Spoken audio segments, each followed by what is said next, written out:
University Vadodara Gujarat. નમસ્કાર, હું છું માનસી સોની। 5 વાગ્યા સુધીના તમામ મહત્વના સમાચારો પર નજર કરીએ। સૌથી પહેલા વાત ભાજપની ચિંતન શિબિરની।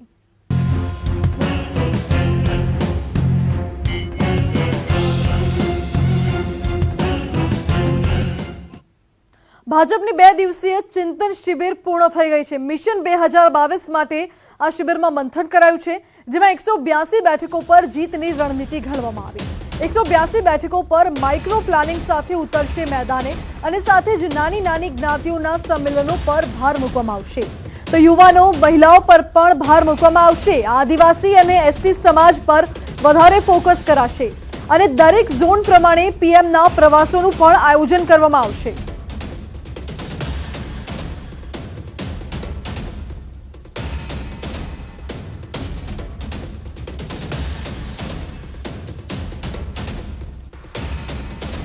તો ભાજપની ચિંતન શિબિર પૂર્ણ થઈ ગઈ છે। આગામી ચૂંટણી માટે રણનીતિ ઘડવામાં આવશે। મારી સાથે મયુર જોડાયા છે। જી મયુર, ભાજપની આગામી રણનીતિ હવે ચૂંટણી માટે શું હશે?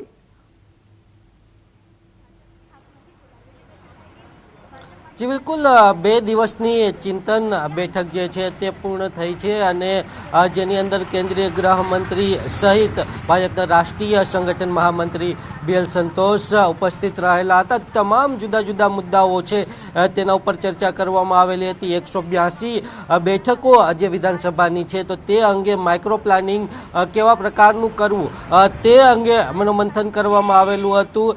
2017નું જે પરિણામ હતું તે અંગે પણ ચર્ચા કરવામાં આવેલી હતી। તેની અંદર જે 99 બેઠકે ભાજપ આવી ગયેલું હતું, એટલે કે 2 આંકડા ઉપર ભાજપ આવી ગયેલું હતું। તો હારેલી જે બેઠકો છે તેના ઉપર મંથન કરવામાં આવેલું। તો તેની અંદર કઈ રીતે જીત મેળવી શકાય તે મુદ્દે ચર્ચા કરવામાં આવેલી હતી। તે બેઠક ઉપર માઇક્રો પ્લાનિંગ કેવા પ્રકારનું કરવું જોઈએ, સાથે જ જ્ઞાતિગત સમીકરણ કેવા પ્રકારના હોવા જોઈએ અને જે પેજ પ્રમુખો છે તો તે પેજ પ્રમુખોની સ્થાનિક સ્વરાજની ચૂંટણીઓની અંદર ખૂબ મોટો ફાયદો થયેલો હતો। 90% બેઠકો ભારતીય જનતા પાર્ટી જીતેલી હતી। તો તેનું કામગીરી કેવા પ્રકારની છે અને તે કેવા પ્રકારની અસર કરશે તે મુદ્દાઓની ચર્ચા કરવામાં આવેલી હતી।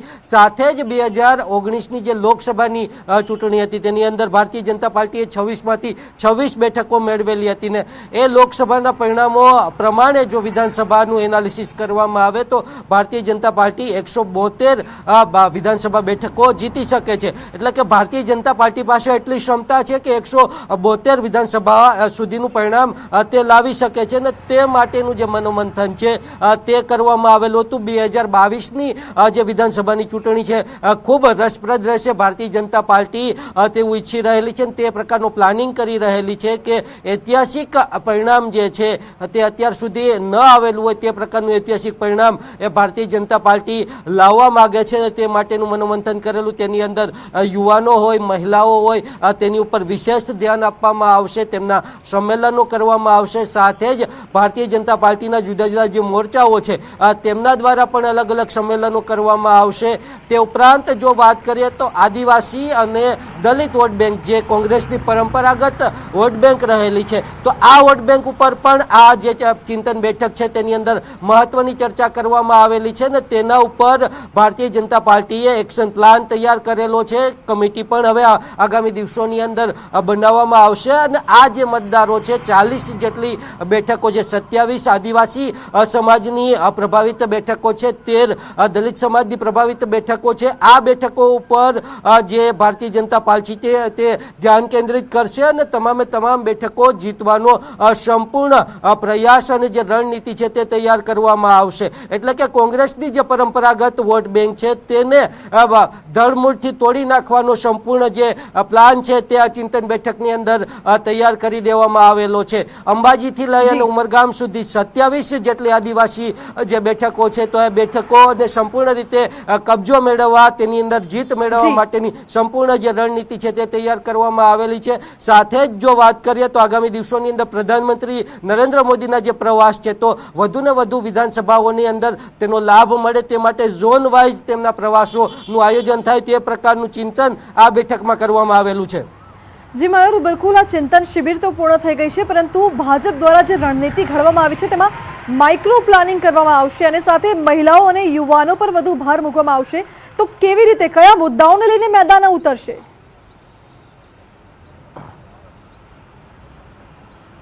જી બિલકુલ, તમને જણાવી દઉં કે ભારતીય જનતા પાર્ટી હંમેશા ચૂંટણીની અંદર માઇક્રો પ્લાનિંગ માટે જાણીતી છે અને આ વખતે પ્રદેશ ભાજપ અધ્યક્ષ સી.આર. પાટીલે જે પેજ સમિતિ જે છે તેમનું રામબાણ એ સ્થાનિક સ્વરાજની ચૂંટણીઓની અંદર અપનાવેલું હતું અને તેની અંદર 90% બેઠકો એ ભારતીય જનતા પાર્ટી જીતેલી હતી. એટલે કે હવે આગામી દિવસોની અંદર જે છે આવનારા 1 થી 2 મહિનાની અંદર ભાજપના જે દરેક ઉમેદવારો જે દાવેદારો હશે તે સાથે જ વર્તમાન જે 111 ધારાસભ્યો છે તેમને પોતાની જે પેજ સમિતિની જે કામગીરી છે તે પૂર્ણ કરવાની રહેશે. 100% પેજ કમિટીની જે કામગીરી છે તે પૂરી કરવાની રહેશે. જિલ્લા પ્રમુખોને પણ તેની જવાબદારી સોંપવામાં આવશે, સાંસદ સભ્યોને પણ તેની જવાબદારી સોંપવામાં આવશે અને તેનું મોનિટરિંગ કરવામાં આવશે. 100% પેજ સમિતિની કામગીરી પૂર્ણ થયા બાદ જે રીતે સ્થાનિક સ્વરાજની ચૂંટણીઓની અંદર ભારતીય જનતા પાર્ટી જે રણનીતિ સાથે ચૂંટણીની અંદર ઉતરેલી હતી તે જ રીતે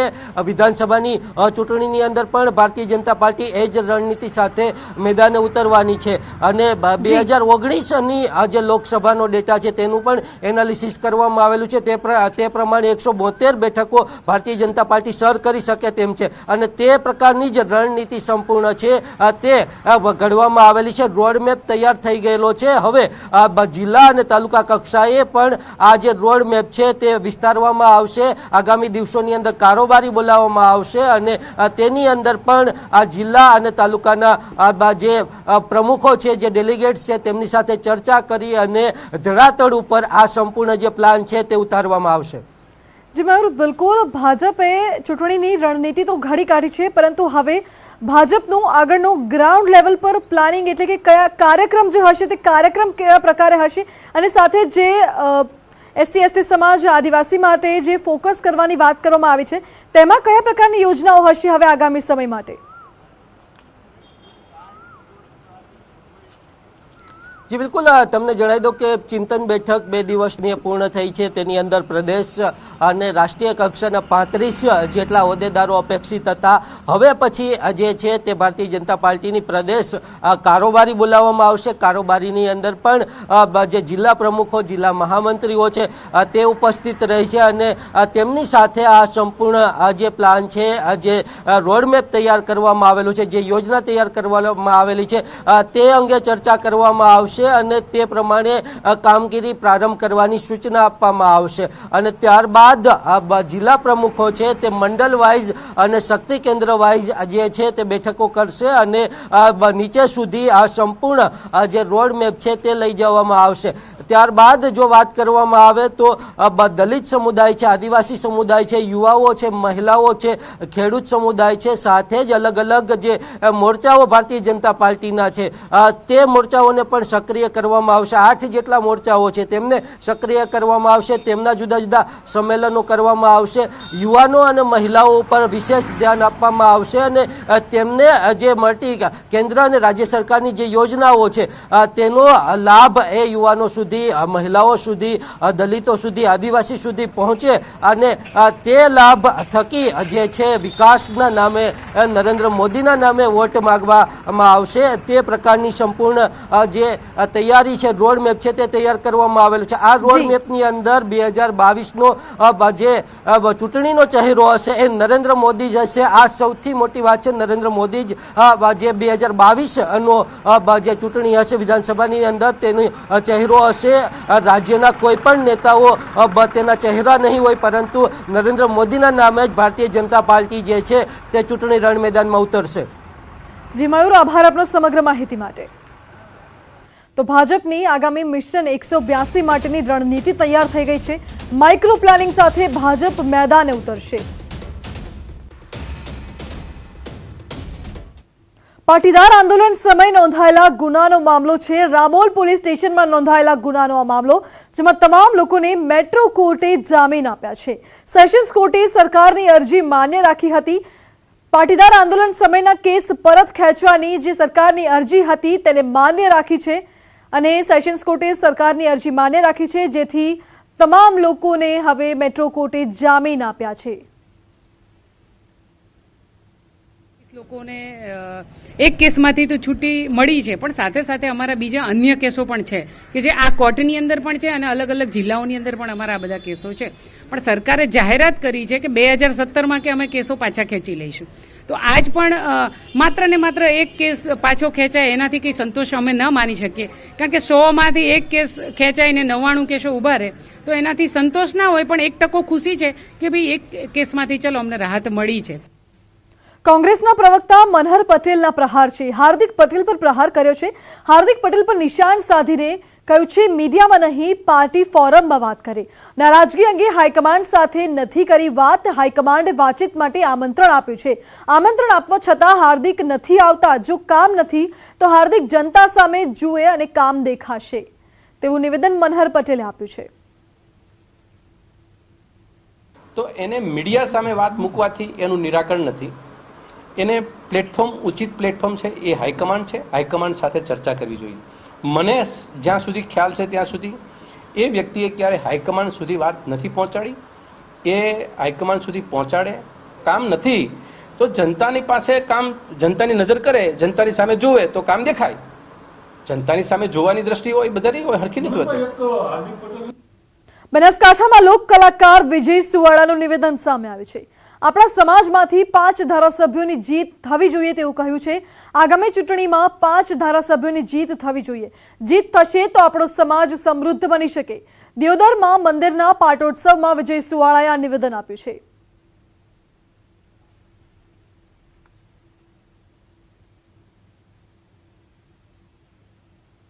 નક્કી કર્યું કે મા દિયોદરીને બોર્ડ માટે પ્રાર્થના કરું છું કે સાહેબ 2022ની સાલમાં 5 ધારાસભ્ય આપણા ગોવામાં મેળવે અને સમાજ આનાથી વધારે પ્રગતિ કરે એવી મારી દિલથી ઈચ્છા છે.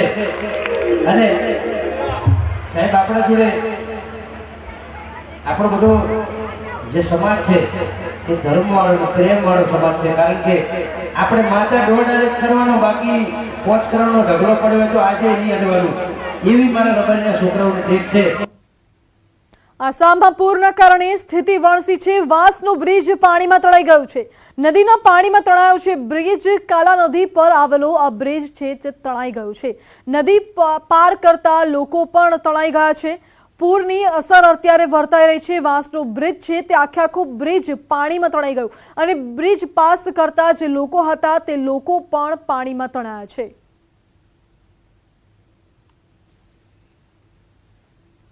તો આસામમાં પૂરના કારણે સ્થિતિ વણસી છે.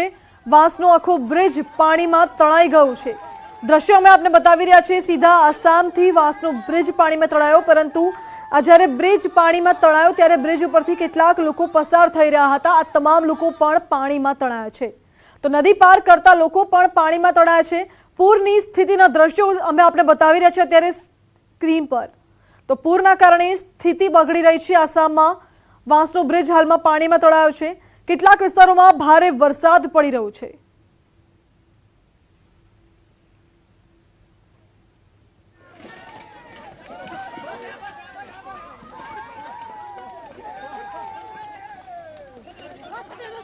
તો લોકો બૂમાબૂમ કરતા દ્રશ્યોમાં દેખાઈ આવે છે. વાંસનો બ્રિજ પાણીમાં તણાતા કેટલાક લોકો પણ પાણીમાં ડૂબ્યા છે.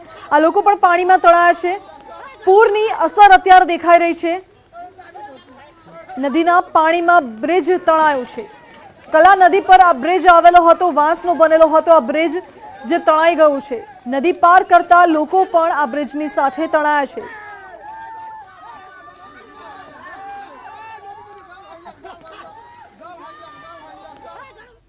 ચોમાસાને લઈને ખેડૂતો માટે મોટા સમાચાર છે. આંદામાન નિકોબારમાં ચોમાસું બેસી ગયું છે. હવામાન વિભાગે વિધિવત જાહેરાત કરી છે. આ અંગેની સામાન્ય કરતા 6 દિવસ ચોમાસું વહેલું પહોંચ્યું. તો આંદામાન નિકોબારમાં વહેલું પહોંચ્યું છે ચોમાસું. 27 મે કેરળમાં ચોમાસું પહોંચવાનું અનુમાન છે.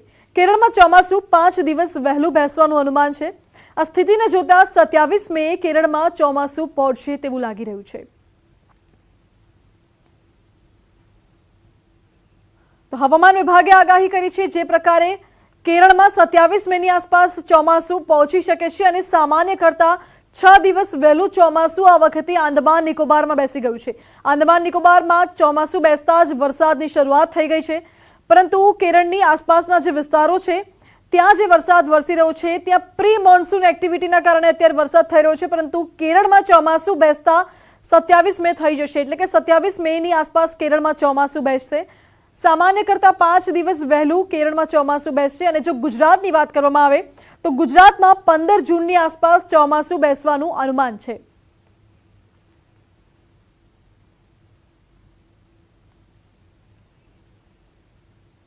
તો આગળ વાત કરીએ અન્ય મહત્વપૂર્ણ સમાચારોની, તે પહેલા હાલ રોકાઈએ એક બ્રેક માટે।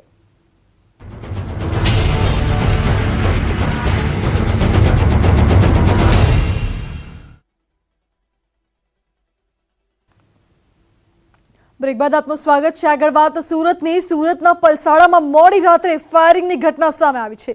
સામાન્ય બાબતમાં જૂથ અથડામણ થઈ હતી, જેમાં 3 લોકો ઘાયલ થયા છે અને 11 લોકોની સામે ગુનો નોંધવામાં આવ્યો છે। અંત્રોલીમાં માથાભારે શ્રવણે ફાયરિંગ કર્યું હતું। શ્રવણે 1 રાઉન્ડ ફાયરિંગ કર્યું હતું તો 3 લોકોને લાકડાના ફટકા મારી ધમાલ પણ કરી હતી।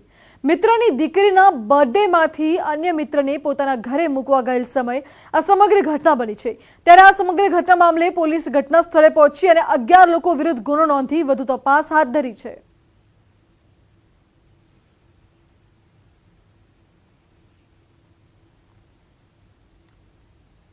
બનાસકાંઠામાં એસઓજીની ટીમે બાતમીના આધારે પોશ ડોળા ભરેલી ટ્રક ઝડપી પાડી છે। પાલનપુર નજીકથી ટ્રક ઝડપી પાડવામાં આવી છે। બાતમીના આધારે પોલીસે ટ્રક રોકી હતી અને તેની તપાસ કરતા પૌવા અને આંબલીના કટ્ટાની આડમાંથી પોશ ડોળાનો જથ્થો મળી આવ્યો હતો। પોલીસે ટ્રકમાંથી આશરે 90 લાખની કિંમતનો 3000 કિલો પોશ ડોળાનો જથ્થો ઝડપી પાડ્યો છે। પોલીસે ટ્રક ડ્રાઈવરની પૂછપરછ કરતા તેને જણાવ્યું હતું કે આ જથ્થો ઝારખંડથી રાજસ્થાન લઈ જવાતો હતો। આ ટ્રક જે છે એ ઝારખંડથી રાજસ્થાન જઈ રહી હતી વાયા ગુજરાત। અમે ચોક્કસ બાતમીના આધારે આ ટ્રકને રોકી કે જેની અંદર ચેક કરતા પૌવાના કટ્ટાની નીચે આશરે 3000 કિલોગ્રામ જેટલા પોસ્ટ ડોળાનો જથ્થો મળી આવેલો છે। આગળની કાયદેસરની કાર્યવાહી ચાલુ છે। જે ડ્રાઈવર મળી આવ્યો છે તે રાજસ્થાનનો છે, જેનું નામ દ્વારકા જિલ્લામાં સલાયા બાદ મીઠાપુરમાંથી નકલી ડ્રાઇવિંગ લાયસન્સ બનાવવાનું કૌભાંડ ઝડપાયું છે। મીઠાપુરમાંથી 9 આરોપીને આજે ડુપ્લિકેટ લાયસન્સ સાથે ઝડપી પાડવામાં આવ્યા છે, જ્યારે રવિવારે 3 આરોપીઓને ઝડપી પાડવામાં આવ્યા। કુલ 13 આરોપીઓ સામે પોલીસે ગુનો નોંધ્યો છે। જિલ્લામાંથી 2 અલગ અલગ જગ્યા પરથી આ કૌભાંડ ઝડપાયું છે, જેને લઈને જિલ્લાની ટ્રાફિક શાખાને એલર્ટ કરાઈ। આ ડુપ્લિકેટ લાયસન્સ કોણે, ક્યારે અને કોના માટે બનાવ્યું તે અંગે દ્વારકા પોલીસે તપાસ હાથ ધરી છે।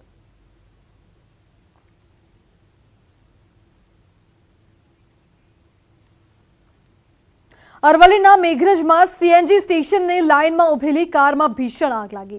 ઇકો કારમાં અચાનક જ આગ લાગતા દોડધામ મચી ગઈ હતી। ઉંડવા રોડ પર આવેલ સીએનજી સ્ટેશન પર આગ લાગી, ત્યારે સીએનજી સ્ટેશન પર જ કારમાં આગથી મોટો ખતરો ઊભો થયો છે। ઇકો કારમાં ટેકનિકલ ખામીથી આગ લાગ્યાનું પ્રાથમિક તારણ સામે આવ્યું છે। રાહતની વાત છે, આ ઘટનામાં કોઈ જાનહાનિ નથી થઈ।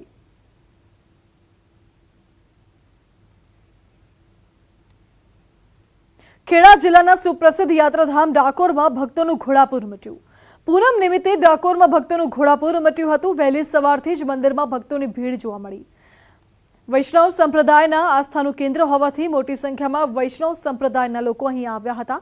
પૂનમ નિમિત્તે ભગવાનના દર્શન કરીને લોકોએ ધન્યતા અનુભવી હતી।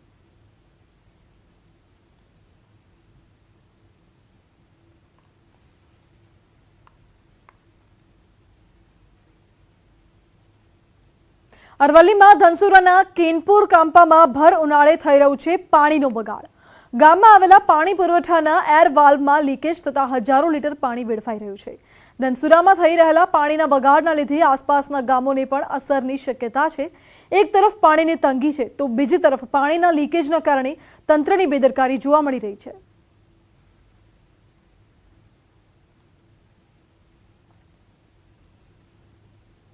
ડાકોરમાં 4 સોસાયટીના સ્થાનિકોએ મળીને નગરપાલિકાની બેદરકારી સામે ઉપવાસ આંદોલન કર્યું।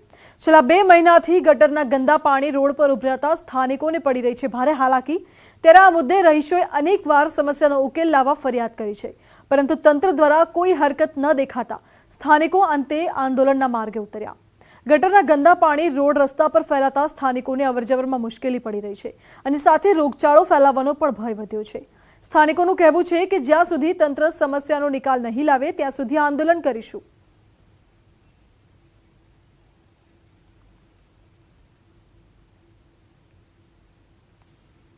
હવે નજર કરીએ અત્યારની ટોપ 3 હેડલાઇન્સ પર। આસામમાં પૂરના કારણે સ્થિતિ વણસી। કલા નદી પર આવેલો વાંસનો બ્રિજ પાણીમાં તણાયો। બ્રિજ પરથી લોકો પસાર થઈ રહ્યા હતા ત્યારે જ સર્જાઈ દુર્ઘટના।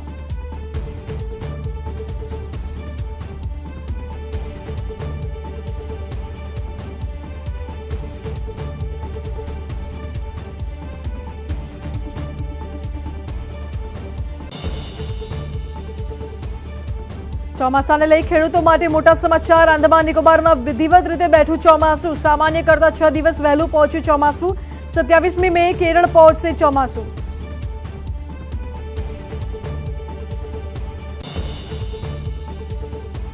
ભાજપની 2 દિવસીય ચિંતન શિબિર પૂર્ણ। ચૂંટણીલક્ષી મુદ્દાઓ પર કરાઈ ચર્ચા। મિશન 182 ને સાર્થક કરવા ઘડાઈ રણનીતિ। નાની નાની જ્ઞાતિઓ સહિત વિવિધ સંમેલનો પર અપાશે ભાર।